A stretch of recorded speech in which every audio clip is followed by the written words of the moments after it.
warahmatullahi wabarakatuh. Perkenalkan, kami dari kelompok Kapela 2 yang akan mempresentasikan mind mapping mengenai kebijakan pemerintah mempengaruhi kuantitas pendaftaran.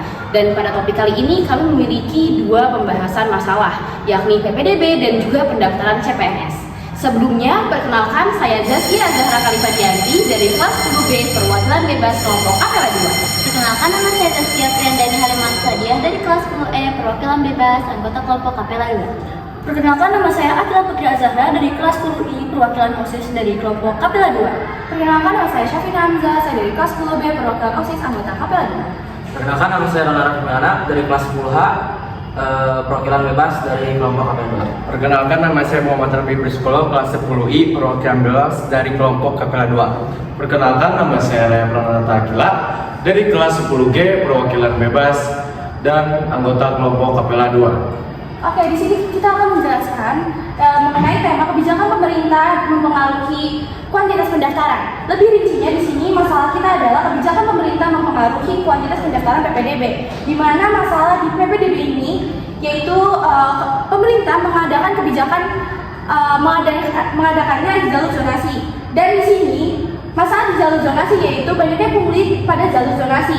Contohnya adalah orang tua yang memasukkan anaknya ke sekolah favorit, tetapi karena alamatnya tidak memadai, akhirnya anak tersebut tidak masuk, sehingga orang tua membayar kepada oknum yang tidak bertanggung jawab agar anaknya terdaftar pada PPDB yang sekolah favorit. Selanjutnya adalah penyebab.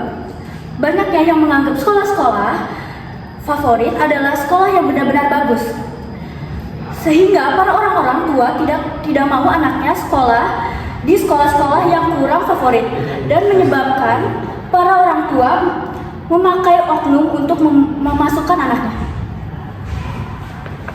Dan salah satu dampaknya yaitu banyaknya warga yang dekat dan berpotensi dengan lokasi sekolah yang tidak diterima karena banyaknya oknum yang memindahkan atau memasukkan akte dengan cara bayar pada warga sekitar. Berikutnya adalah solusinya. Solusinya adalah diadakannya lagi ujian nasional. Karena jika diadakannya ujian nasional, maka akan lebih nasil tes kita dibandingkan memakai rapot atau zonasi. Diadakannya survei langsung ke alamatnya agar mendapatkannya bukti asli agar tidak adanya akte palsu. Lalu ada masalah yang kedua, yaitu tentang kebijakan pemerintah mempengaruhi kuantitas pendaftaran CPNS.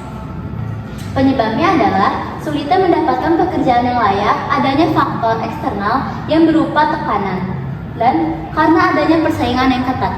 Contohnya, hal itu yang membuat seseorang ingin membuat kecurangan saat sedang melakukan tes CPNS. Lalu, ada desakan dari keluarga atau teman agar orang tersebut lolos atau berhasil. Lalu juga ada rasa ingin lulus dan ingin mendapatkan posisi saat di CPNS. Berikutnya ada dampak dari CPNS. Yang pertama, dapat mengurangi kepercayaan masyarakat terhadap sistem seleksi. Yang kedua, akan berpengaruh pada kinerjanya karena jika pegawai negeri sipil atau PNS tidak jujur ketika proses pendaftaran, maka kinerjanya akan buruk. Ketiga, akan merugikan pelamar yang lain. Dan yang terakhir, menciptakan ketidakseimbangan. Baik, yang terakhir adalah solusi untuk mengatasi kecurangan pada saat CPNS. Yang pertama, pemerintah atau penyelenggara harus lebih tegas lagi terhadap para peserta CPNS agar meminimalisir terjadinya kecurangan pada saat pelaksanaan CAT. Lalu yang kedua, pemerintah atau lembaga yang menyelenggarakan harus melakukan penyelidikan berkala terhadap kasus kecurangan proses seleksi CPNS. Dan yang ketiga, melakukan tindakan tegas terhadap orang yang melakukan tindakan kecurangan pada saat proses seleksi CPNS. Khususnya untuk orang-orang yang memiliki koneksi dan juga melakukan suap untuk memudahkan proses seleksi CPNS. Dan bahkan jika hal tersebut terjadi, maka oknum atau orang tersebut yang melakukannya harus dikenai pidana yang sesuai dengan undang-undang yang berlaku. Sekian presentasi dari kami, mohon maaf bila ada salah kata. Wassalamualaikum Warahmatullahi wabarakatuh.